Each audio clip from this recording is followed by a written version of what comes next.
यानी सोमनाथ से लेकर विश्वनाथ तक द्वादश ज्योतिर्लिंगों का स्मरण करने से हर संकल्प सिद्ध हो जाता है, इसमें कोई संशय ही नहीं है।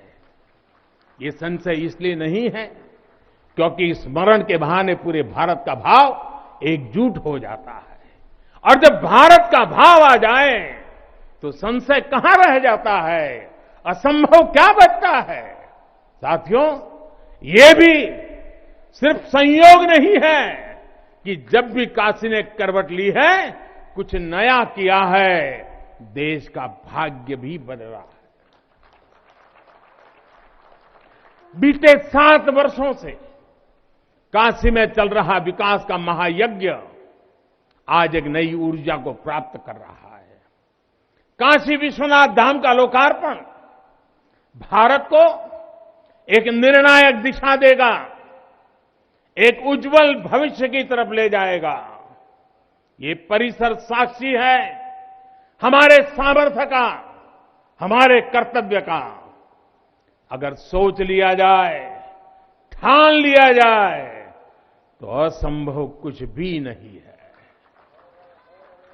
हर भारतवासी की भुजाओं में वो बल है, हर भारतवासी की भुजाओं में वो बल है जो अकल्पनीय को साकार कर देता है। हम तप जानते हैं, हम तपस्या जानते हैं, देश के लिए दिन रात खपना जानते हैं। चुनौती कितनी ही बड़ी क्यों ना हो, हम भारतीय मिलकर उसे परास्त कर सकते हैं। विनाश करने वालों की शक्ति कभी भारत की शक्ति और भारत की भक्ति से बड़ी नहीं हो सकती। याद रखिए, जैसी दृष्टि से हम खुद को देखेंगे, वैसी ही दृष्टि से विश्व भी हमें देखेगा। मुझे खुशी है कि सदियों की गुलामी ने हम पर जो प्रभाव डाला था, जिस हीन भावना से भारत को भर दिया गया था, अब आज का भारत उससे बाहर निकल रहा है। आज का भारत सिर्फ सोमनाथ मंदिर का सौंदर्यीकरण ही नहीं करता, बल्कि समंदर में हजारों किलोमीटर ऑप्टिकल फाइबर भी बिछा रहा है। आज का भारत सिर्फ बाबा केदारनाथ मंदिर का जीर्णोद्धार ही नहीं कर रहा, बल्कि अपने दमखम पर अंतरिक्ष में भारतीयों को भेजने की तैयारी में जुटा है।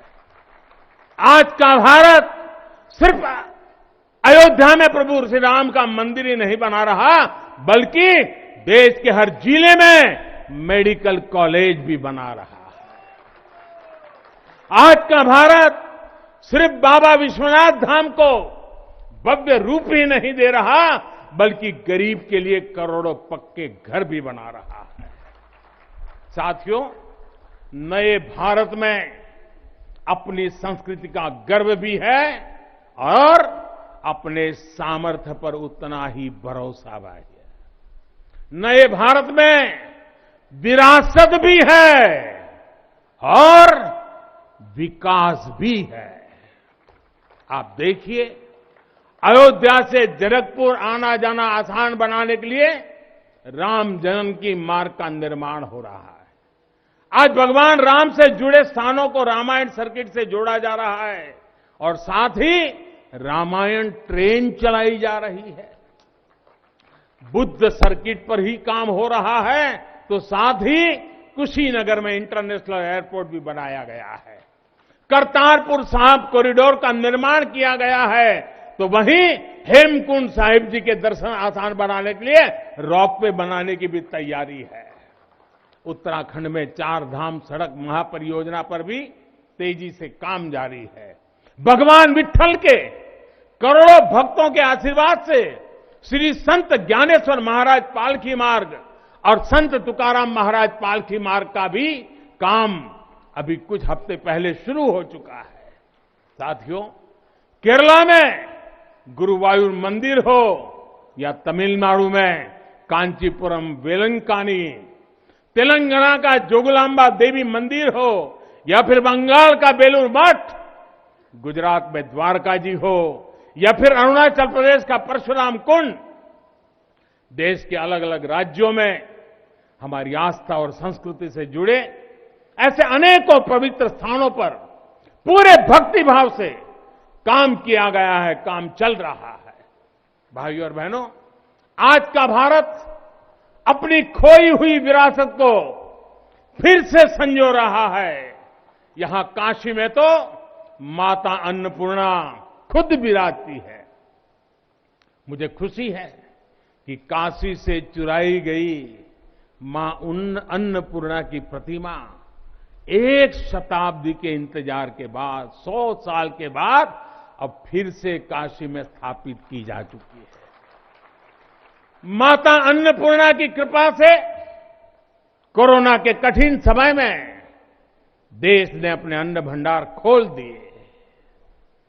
कोई गरीब भूखा न सोए, इसका ध्यान रखा। मुफ्त राशन का इंतजाम किया। न्यूज़ फर्स्ट, प्रतीक्षणा निम्नदिगे।